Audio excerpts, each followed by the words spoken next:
Holy shit, I can't believe I have to make this video. So recently there has been a controversy over whether or not to level Venti past level 60 or 70, because when you level him past those, he begins to lift enemies into the epicenter of his Q ability. All of the enemies will come off the ground and be high up and sort of hard to reach in some cases for certain characters. So some people are saying don't build Venti past level 60 or 70 because then you can't get the full synergy with all of the characters in your roster. And so I want to talk about that because it's not entirely a problem. So first things first, I made a Google Doc so you did not have to. With the help of some people from my Discord server, we were able to create a spreadsheet that basically shows who can hit what attacks inside of Venti's lifted Q ability. So that way you know exactly who works with the lifted Q ability, and you can tell exactly who you should be running on those teams to be optimal. So as you can see on screen here, like Amber is really good with Venti.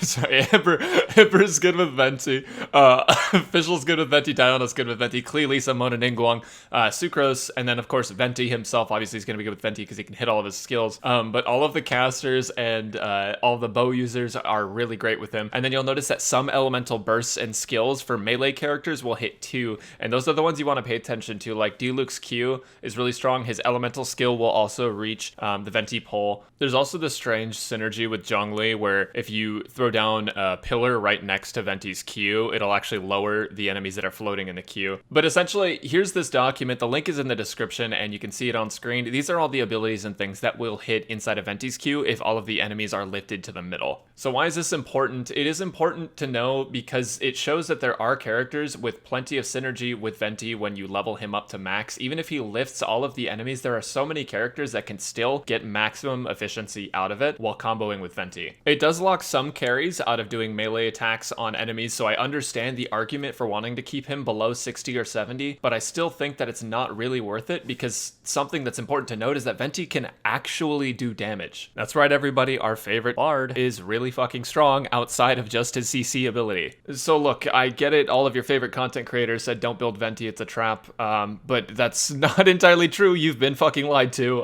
Venti can do a lot of damage with other characters that are in the caster and archer tree, and then some, even if you just use burst supports or if you just use elemental bursts in general, a lot of them do hit, even for melee characters. Like, be honest, how many times have you used Venti's Q ability without using other character abilities in conjunction? How many times have you just auto-attacked into Venti? Maybe if you had Klee, but then Klee has perfect synergy with Venti, so like that doesn't really matter. Outside of that though, like oftentimes you're going to be doing a combination of auto-attacks, E skills, and Q skills into Venti's E because anything that's AoE is going to do a lot more damage to help you out. So Brax, why is your Venti level 60? Well, let me tell you guys a little something. I've been grinding the Viridescent Veterer domain for quite a long time, and I don't get attacked sands, so I basically just use him for CC right now, but that's beside the point, okay? Not to mention I wanted to make a direct comparison in the guide that I'm working on, and we'll finish if this game ever decides to drop an attack sands. Anyways, another thing to consider is that when enemies are stuck on the ground, they can still attack you. All those guys with the alchemy bottles that are tossing them at you, or like enemies that can dash at you, or things like that, they're still gonna be on the ground and able to attack you, so you're still vulnerable, which actually in a lot of cases will take away from your ability to do that extra damage that you need to. I'm not saying all cases. Obviously, for some people, this works really, really well,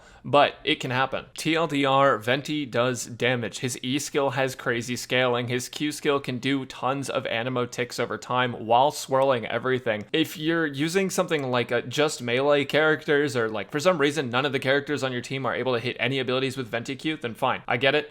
Maybe you don't want to build them. It's totally fine, up to you. But I also think at the same time that maybe that team is a little less efficient for Venti use. But you're not ruining your character by leveling up. You're just enabling him to do more damage, and then you can, you know, switch up your synergies, do whatever you need to do based off this list, this doc that I shared with you down in the comments below, down in the description, wherever I decide to put this thing. Basically, look at this.